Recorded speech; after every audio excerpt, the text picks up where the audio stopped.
In this video, we'll go over all of WoW news from the past week and try to compress it into a bite-sized video. This week's weekly event is World Quests. So if you normally do World Quest on any toon, make sure to pick up the quest. Remember, you can accept the weekly quest from your Adventure Guide tab, which is right in between your Mount and in-game shop tab. This will just save you a trip to Dalaran on an alt if you have them parked somewhere like I do. Also, you get 50% more rep, so if you still haven't grinded the reps needed for allied races, this is the week to do it. The Darkmoon Fair will be starting up this weekend on Sunday, so if you get the 10% rep/XP buff from the carousel, you can get even more rep if you're farming for allied race rep, in addition to the normal stuff from the fair like pets and mounts. The third Chronicle books comes out today. I haven't actually had the chance to finish it yet, but the previous two books added a ton of new lore to the game and fleshed out previously glossed over events, as well as just straight up changing things. So, since this book is supposed to cover the events from Warcraft 1 to Cataclysm, I'm excited to see what they change and or add to it. Some broadcast text was data mined recently with a few possible major lore reveals. Now, I won't go over all of them, but I will briefly talk about two of them that I found interesting. So if you want to avoid spoilers, I'd suggest skipping this part. Now, with that warning out of the way, it seems as if Vol'jin will be making an appearance. But there's a dialogue that hints that Vol'jin might have become a Loa. In the text, it seems like the troll Zalazane is trying to get at Vol'jin's ashes for some reason, and the very last dialogue he has is, "What? Vol'jin? You could not have grown so strong without becoming a..." And that's it. My best guess is Loa status, and I'd be surprised if it was something else. And another one of the dialogues seems to be for Death Knight players only that have done the Order Hall campaign, and it's basically the Red Dragons telling them that they are not happy about what happened when they raise one of their own into undeath and attack their home.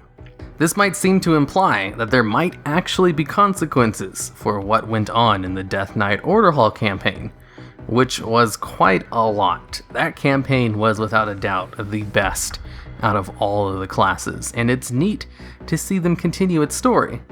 I'll have a link to a Wowhead page with all the other dialogues in the video description. Next up will be more alpha news. I generally try not to cover too much stuff on the alpha unless it's big news or I just personally find it interesting, and this kind of falls into the big news category. Blizzard has stated they want to put a lot of abilities back on the global cooldown, and have already done so for a lot of abilities in the alpha. When I read the interview on this change, it did kind of make sense. So many abilities currently are off the global cooldown that you kinda have to make macros to use them efficiently. I know as a healer, even my Disc Priest has 5 abilities off the global cooldown, and some DPS players have double that number, when in vanilla WoW, it was super rare for abilities to be off the global cooldown at all. Currently though, it's mainly just cooldowns, interrupts, and trinkets that are off the GCD. But Blizzard did say they tried increasing the duration of some of these cooldowns to offset the fact that they are being put on the global cooldown, which still might actually be a net DPS loss if these changes went into effect like today, right now. To kind of put this into perspective, missing one global cooldown as a DPS player is the same as coming to raids with no gems, enchants, buffs, flasks, or food buffs. So global cooldowns are very important. In fact, if you notice an unusually low DPS performance from someone on the regular, I can bet there's like a 50% chance they aren't using their global cooldowns correctly. So while this may seem like kind of a small change, it's actually a pretty big deal, and I kind of just assume Blizzard will balance the game around the changes in Battle for Azeroth. But if that went live today with the game not balanced around so many abilities being on the global cooldown, there would be just a net DPS loss across the board. The add-on spotlight for this week will be on World Quest Group Finder.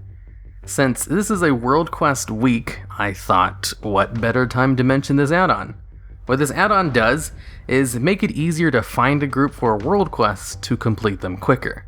Now, if you're like me, I used to think this add-on was unnecessary because I didn't really have a problem with World Quests in the first place and did them in what I thought was a timely manner.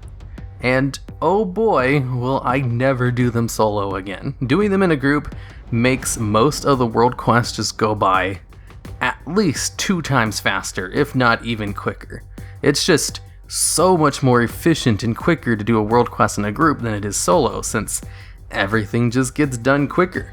You guys all share kills and your progress bars get filled up if anyone does something, and the add-on is so popular that a lot of people use it, and it's easy to use. It literally just pops up on its own if you enter a World Quest zone, and then you just click the big red button in the middle of the screen over and over until you get auto-placed in a group for that quest. Or it creates your own group if you can't find any other ones on that quest for other people to join. And then, once the quest is done, it asks if you want to leave the group. I highly recommend this add-on to all types of players. It just makes World Quests faster, plain and simple. This week's smaller YouTuber shoutout will be for the Nerds Templar. His channel so far is pretty new and involves interviews with WoW YouTubers and well-written short reviews on new games. I recently just did an interview with him that will show up on the channel soon, so make sure to subscribe to check it out. And with that, I'll see you all next week.